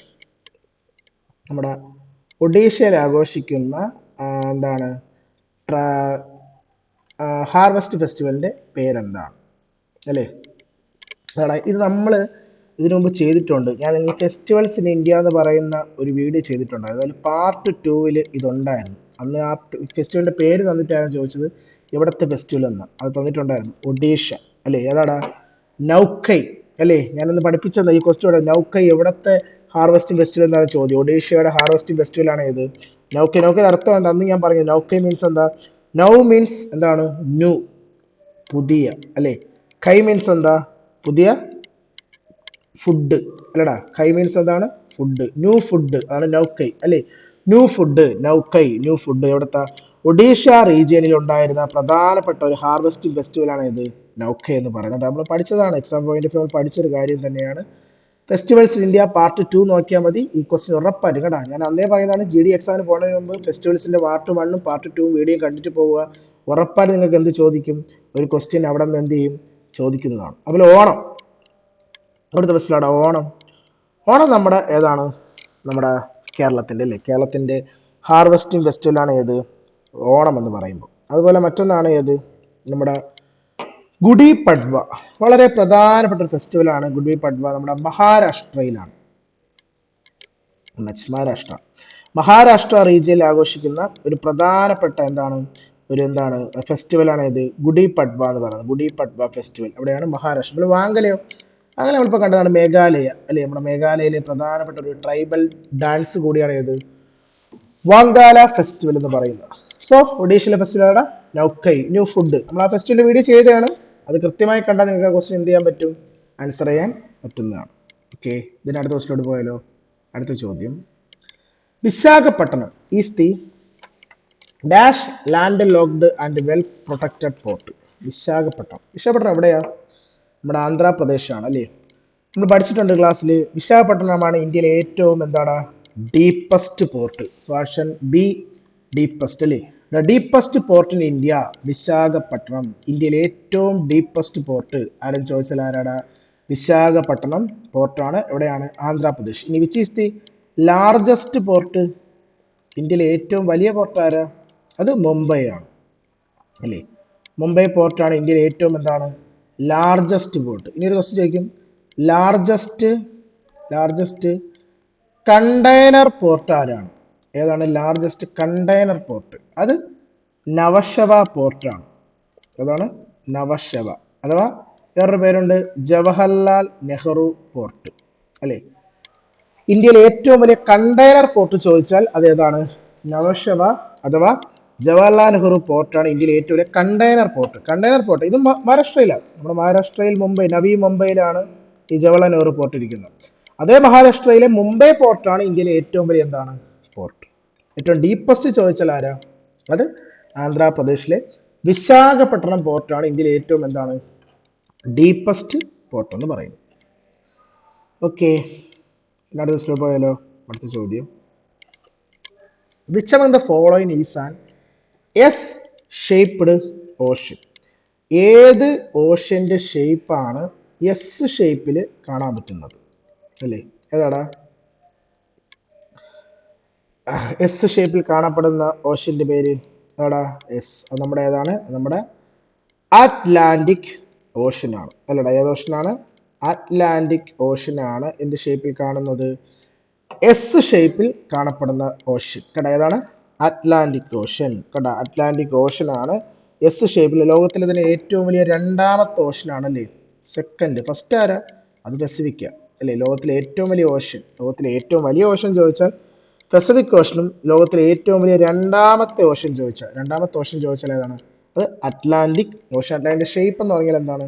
S ഷേപ്പിലാണ് ഇരിക്കുന്നത്. അതുപോലെ തന്നെ അറ്റ്ലാന്റിക് ഓഷനിൽ വളരെ പ്രധാനപ്പെട്ട ഒരു ട്രെഞ്ച് ഉണ്ടല്ലേ? നമുക്ക് ഈ ട്രെഞ്ച് എക്സാമിന് ഇടയ്ക്കിടയ്ക്ക് ചോദിക്കാറുണ്ട്. ഏതാണ്ടാ അറ്റ്ലാന്റിക്കിൽ? പയർട്ടോ റിക്കോ അല്ലേ? പയർട്ടോ റിക്കോ ട്രെഞ്ച് അല്ലേ? അറ്റ്ലാന്റിക് ഓഷനിലെ ഏറ്റവും എന്താണ് ഡീപ്പസ്റ്റ് ആയിട്ടുള്ള ട്രെഞ്ചാണ് ആര്? ഈ പറയുന്ന പയർട്ടോ റിക്കോ ട്രെഞ്ച് എന്ന് പറയുന്നത് ആരാണ്? അറ്റ്ലാന്റിക് ഓഷനിലാണ്. സോ അറ്റ്ലാന്റിക് ഓഷന്റെ ഷേപ്പ് എന്ന് പറഞ്ഞാൽ എന്ത് ഷേപ്പാണ്? ഒരു എസ് ഷേപ്പിൽ കാണപ്പെടുന്ന ഓഷനാണ് ആര്? അറ്റ്ലാന്റിക് ഓഷൻ എന്ന് പറയുന്നത്. ഓക്കെ, അടുത്ത സ്റ്റോട്ട് പോയാലോ? അടുത്ത ചോദ്യം, how many players on each side are allowed on the field at A time of volleyball? നമ്മൾ വോളിബോളിന്റെ ഡയമെൻഷനൊക്കെ ഇന്ന് തന്നെ ഈ ഒരു ചോദ്യ പേപ്പറിൽ നോക്കിയതാണല്ലേ? അടുത്ത ക്വസ്റ്റ്യൻ എന്താണ്? വോളിബോളിൽ എത്ര മെമ്പേഴ്സ് ആണ് ഒരു ടീമിൽ വരുന്നത്? എന്താടാ എത്ര പേരാണ് വോളിബോളിൽ മൊത്തവും 6 പേരാണല്ലേ? എത്രയുടെ പറഞ്ഞ 6 പേരാണ് ഒരു വോളിബോൾ ടീമിൽ എന്താണ് ഒരു ടീമിൽ വരുന്നത്. എത്ര പേരാണ്? 6 പേര് അല്ലേ? ഒരു വോളിബോൾ ടീമിൽ എത്ര പേര് വരും? 6 പേരാണ് വരുന്നത്. സോ ഇമ്പോർട്ടൻ്റ് ആണ് കേട്ടോ, നോക്കി വെക്കുക. എന്താണ് എത്ര പേരാണ് ഒരു വോളിബോളിൽ വരുന്നത് ചോദിച്ചാൽ ടീം മെമ്പേഴ്സ് എത്രയാണ്? 6 പേരാണ് വരുന്നത്. ഓക്കെ, ഇതുമായിട്ട് ബന്ധപ്പെട്ട ഡയമെൻഷനും കാര്യങ്ങളൊക്കെ നമ്മളോട് എന്താണ് ഡിസ്കസ് ചെയ്തിട്ടുണ്ട്. ആ ഒരു ക്വസ്റ്റ്യൻ നിങ്ങൾക്ക് എന്ത് ചെയ്യാൻ പറ്റും? അത് കൃത്യമായി എന്ത് ചെയ്യാൻ പറ്റും? പഠിക്കാൻ പറ്റും. ഓക്കെ, അടുത്ത question, who was the prime minister during the 8th 5-year plan? 8ാമത്തെ 5-year പ്ലാൻ നടന്ന സമയത്ത് ആരാണ് ഇന്ത്യൻ പ്രൈം മിനിസ്റ്റർ? അല്ല, വീണ്ടും ക്വസ്റ്റ്യൻ അവിടെ എന്നാ 5-year പ്ലാൻ ആണല്ലേ? 5-year പ്ലാൻ കൃത്യമായി പഠിച്ചു വെച്ചു. 8ാമത്തെ 5-year പ്ലാൻ എന്ന് പറയുന്നത് നമുക്കറിയാം ഹ്യൂമൻ ഡെവലപ്മെന്റിന് ഇമ്പോർട്ടൻസ് കൊടുത്ത ഒരു 5-year പ്ലാൻ. അത് ചോദിച്ചിട്ടുണ്ട് കേട്ടോ. ഹ്യൂമൻ ഡെവലപ്മെന്റിന് ഇമ്പോർട്ടൻസ്, ഒബ്ജക്റ്റീവ്സ്, ഹ്യൂമൻ ഡെവലപ്മെന്റിന് ഇമ്പോർട്ടൻസ് കൊടുത്ത 5-year പ്ലാൻ ആണെന്ന് ചോദിച്ചാൽ ഏതാ? 8th 5-year പ്ലാനിലാണ് ഹ്യൂമൻ ഡെവലപ്മെന്റിന് ഇമ്പോർട്ടൻസ് കൊടുത്തത്. നമ്മുടെ കാലഘട്ടം എന്ന് പറഞ്ഞാൽ 1992 മുതൽ 1997 വരെയാണ് എന്താണ് 8ാമത്തെ 5-year പ്ലാന്റെ കാലഘട്ടം എന്ന് പറയുന്നത്. ഈ കാലഘട്ടത്തിലെ പ്രൈം മിനിസ്റ്റർ എന്ന് പറയുന്നത് നമ്മുടെ PV നരസിംഹ റാവു ആണ്. ആരാടാ? PV നരസിംഹ റാവു ആയിരുന്നു ആ സമയത്ത് എന്താണ് ആ സമയത്തെ ഇന്ത്യൻ പ്രൈം മിനിസ്റ്റർ എന്ന് പറയുന്നത് കേട്ടോ. 8ാമത്തെ 5-year പ്ലാൻ സമയത്തെ എന്താണ് പ്രൈം മിനിസ്റ്റർ എന്ന് പറയുന്നത് ആരാണ്? PV നരസിംഹ റാവു കേട്ടോ. PV നരസിംഹ റാവു ആണ് 8ാമത്തെ 5-year പ്ലാനിന്റെ സമയത്ത് എന്താണ് ഇന്ത്യയുടെ പ്രൈം മിനിസ്റ്റർ എന്ന് പറയുന്നത്. ഹ്യൂമൻ ഡെവലപ്മെന്റ് ടാർഗറ്റ് ചെയ്ത് വെച്ചിട്ടുള്ള ഒരു 5-year പ്ലാൻ ആയിരുന്നു അത് 8ാമത്തെ 5-year പ്ലാൻ എന്ന് പറയുന്നത് കേട്ടോ. 5-year പ്ലാൻ കൃത്യമായി പഠിച്ചു വെച്ച് ഉറപ്പായിട്ട് എന്ത് ചെയ്യും? എക്സാമിന് ചോദിക്കുന്ന ഒരു മേഖലയാണ്. ഓക്കെ, അടുത്ത question, the development of dash was the motto of the first 5-year plan. വീണ്ടും 5-year പ്ലാൻ ആണ്, ഒന്നാമത്തെ 5-year പ്ലാൻ അല്ലേ, 1951-56. എന്തിന്റെ ഇമ്പോർട്ടൻസ് ആണ്? Development of agriculture, option C. നമ്മൾ പഠിച്ചതാണ്. ഒന്നാമത്തെ അഗ്രികൾച്ചർ, രണ്ടാമത്തെ ഏതാണ്? ഇൻഡസ്ട്രി അല്ലേ. ഒന്നാമത്തെ അഗ്രികൾച്ചർ, രണ്ടാമത്തെ എന്തിനാ ഇമ്പോർട്ടൻസ്? ഇൻഡസ്ട്രി ആണ്. സോ ആൻസർ ചെയ്തപ്പം development of agriculture was the motto of the first 5-year plan. Okay, 5-year plan കൃത്യമായി പഠിക്കുക, ഉറപ്പായിട്ട് എന്തെങ്കിലും ക്വസ്റ്റ്യൻ ചോദിക്കുന്നതാണ്. ഓക്കെ, ദെൻ അടുത്ത ക്വസ്റ്റ്യൻ പോയാലോ. അടുത്ത ചോദ്യം, Mysore Dasara festival is a dash day festival celebrate in Karnataka. Mysore, നമ്മൾ ഫെസ്റ്റിവൽസ് പഠിച്ചിട്ടുള്ള ഒരു ക്വസ്റ്റ്യൻ ആണല്ലേ ഇത്. മൈസൂർ ദസറ ഫെസ്റ്റിവൽ ഇതൊരു ഫ്ലവർ ഫെസ്റ്റിവൽ ആണല്ലേ, ഒരു ഫ്ലവർ ഫെസ്റ്റിവൽ ആണ്. കർണാടക, നമുക്കറിയാം മൈസൂർ കർണാടകയിലാണ് നടക്കുന്ന ഒരു ഫെസ്റ്റിവൽ ആണ്. ഇത് എത്ര ദിവസത്തെ ഫെസ്റ്റിവൽ നമ്മുടെ ചോദ്യം? എത്ര ദിവസമാണ്? 10 day ഫെസ്റ്റിവൽ, 10 ദിവസത്തെ കേട്ടാ. മൈസൂരിലെ ദസറ ഫെസ്റ്റിവൽ എത്ര ദിവസം വരുന്ന ഫെസ്റ്റിവൽ ആണ്? 10 ദിവസമായി ആഘോഷിക്കുന്ന ഒരു 10 day ഫെസ്റ്റിവൽ ആണ് ഏത്?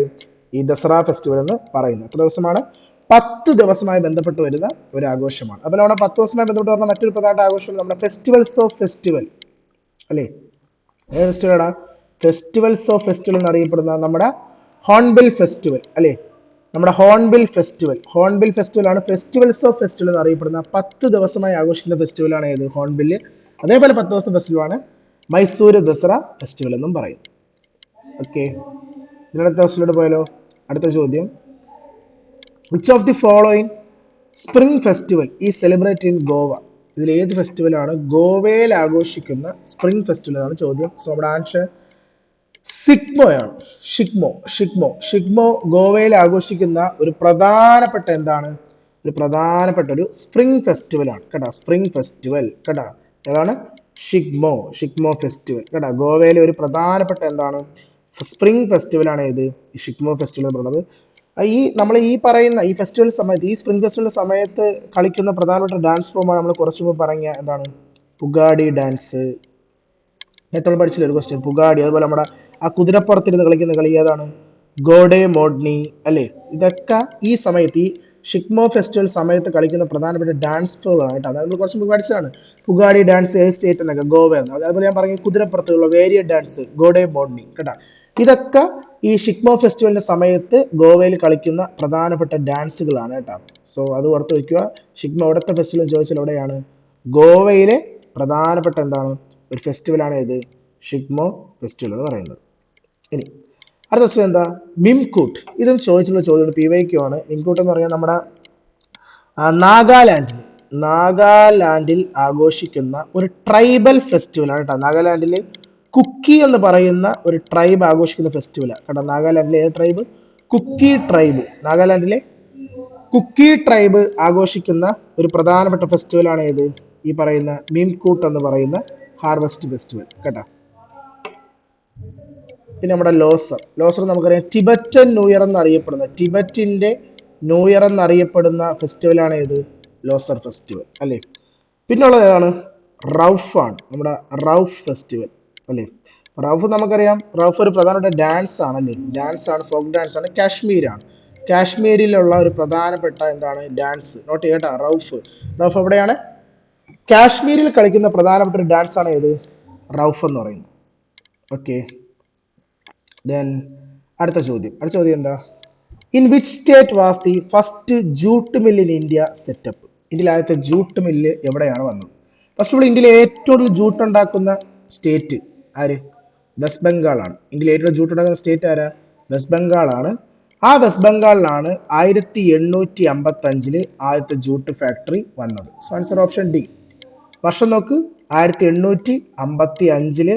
അത് വെസ്റ്റ് ബംഗാളിലെ റിഷ്ര എന്നൊരു സ്ഥലത്താണ്. വെസ്റ്റ് ബംഗാളിലെ റിഷ്ര എന്ന സ്ഥലത്താണ് 1855 ആദ്യത്തെ ജൂട്ട് ഫാക്ടറി എന്ത് ചെയ്യുന്നത്? സ്ഥാപിക്കുന്നത്. സോ ഇതിൽ ഏറ്റവും ജൂട്ട് ഉണ്ടാക്കുന്ന സ്റ്റേറ്റ് കൂടിയാണ് ആര്?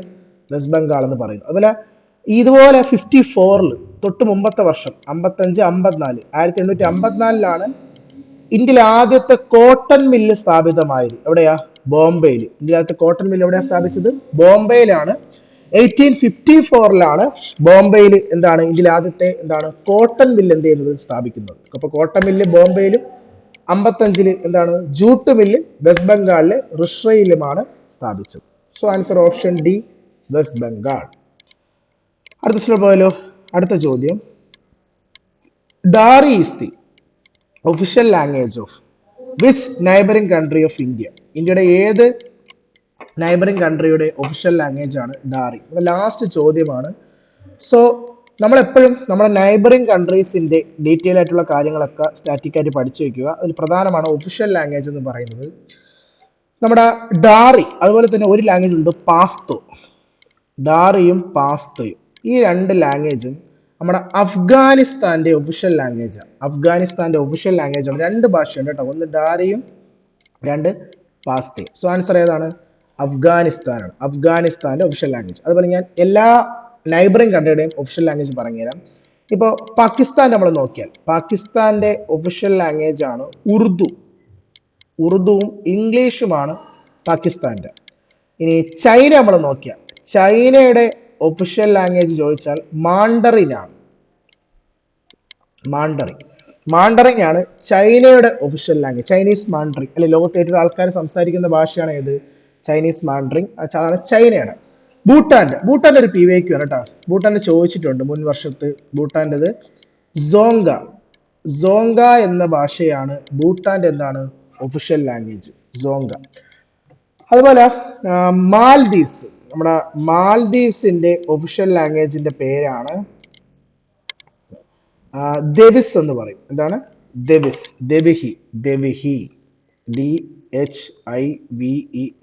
ദെവിഹി. ഇതൊരു PYQ ആണ്, ഇതും ചോദിച്ചിട്ടുണ്ട്, പ്രീവിയസ് ചോദ്യമാണ്. ദെവിഹി എവിടത്തെയാണ്?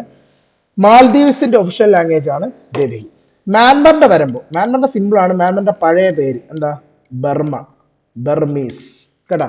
ബർമീസ് ആണ് മ്യാൻമറിന്റെ എന്തെന്ന് പറയുന്നത് ഒഫീഷ്യൽ ലാംഗ്വേജ് എന്ന് പറയുന്നത്. ഇനി നേപ്പാൾ നോക്കിയാൽ നേപ്പാളിൻ്റെത് നേപ്പാളീസ്. ബംഗ്ലാദേശ് ആണെങ്കിൽ ബംഗ്ലാദേശിന്റെ ബംഗ്ല. ശ്രീലങ്കയുടെ ഒഫീഷ്യൽ ലാംഗ്വേജ് എന്ന് പറയുന്നത് സിംഹലയാണ്. സിംഹലയും തമിഴുമാണ് ശ്രീലങ്കയുടെ ഒഫീഷ്യൽ ലാംഗ്വേജ് എന്ന് പറയുന്നത്. സോ ഇത് ഇമ്പോർട്ടൻ്റ് ആണ്, ഇത് പഠിച്ചു വെക്കുക. എക്സാം പോയിന്റ് ഓഫ് വ്യൂ ചോദിക്കുന്ന ഒരു ക്വസ്റ്റ്യൻ ആണ് കേട്ടോ. സോ ഇതിൽ ഏറ്റവും പ്രധാനങ്ങൾ പഠിക്കേണ്ടതെന്ന് പറഞ്ഞാൽ നമ്മുടെ ഈ പർട്ടിക്കുലർ രാജ്യങ്ങളാണ്. ആരൊക്കെയെന്നറിയോ? ഒന്ന് ഭൂട്ടാൻ, സോങ്ക ചോദിക്കും. രണ്ട് മാൽദീവ്സ് ചോദിക്കും. ഇത് രണ്ടും ചോദിക്കുന്ന ചോദ്യമാണ്. പിന്നെ അഫ്ഗാനിസ്ഥാൻ നമ്മുടെ ക്വസ്റ്റ്യൻ. ഡാറിയും പാസ്തയും. ആരുടെ? അഫ്ഗാനിസ്ഥാന്റെ ഒഫീഷ്യൽ ലാംഗ്വേജ് ആണ് ഡാറിയും പാസ്തയും. സോങ്ക ചോദിച്ചാൽ ആരുടെയാ? ഭൂട്ടാന്റെ ഒഫീഷ്യൽ ലാംഗ്വേജ് ആണ് ആര്? സോങ്ക. ദെവിഹി ചോദിച്ചാൽ മാൽദീവ്സിന്റെ ഒഫീഷ്യൽ ലാംഗ്വേജ് ആണ് ഏത്? ദെവിഹി. പിന്നെ ചോദിക്കാം ചൈനയുടെ ഒഫീഷ്യൽ ലാംഗ്വേജ് ചോദിക്കാം. അതും പ്രീവിയസ് ചോദ്യമാണ്. ചൈനയുടെ ഒഫീഷ്യൽ ലാംഗ്വേജ് ആണ് മാണ്ടറിൻ. അതും ചോദിക്കാൻ പറ്റുന്ന ക്വസ്റ്റ്യൻ ആണ്. ഓക്കെ, അപ്പൊ നമ്മളിപ്പോൾ ഒരു 25 ക്വസ്റ്റ്യൻ 2022 GD ചോദിച്ച 22 സ്റ്റാറ്റിക് GK ചോദ്യമാണ് ഇവിടെ മിക്സഡ് ആയിട്ട് നമ്മൾ എടുത്തിട്ടുള്ളത്. അടുത്ത ദിവസവും നമുക്ക് GDയുമായി ബന്ധപ്പെട്ട മിക്സഡ് GK ക്വസ്റ്റ്യൻസ് എന്താണ് നിങ്ങൾക്ക് വരുന്നതാണ്. ഉറപ്പായും ഇതിൽ ചോദിക്കുന്ന പല ചോദ്യങ്ങളും നിങ്ങൾക്ക് ഈ വർഷത്തെ 2025 GD എക്സാമിന് നിങ്ങൾക്ക് എന്താണ് പ്രതീക്ഷിക്കാവുന്ന ചോദ്യങ്ങളാണ്. ഓക്കെ, നമുക്ക് അടുത്ത ഒരു സെറ്റുമായിട്ട് വീണ്ടും കാണാം. Okay, thank you.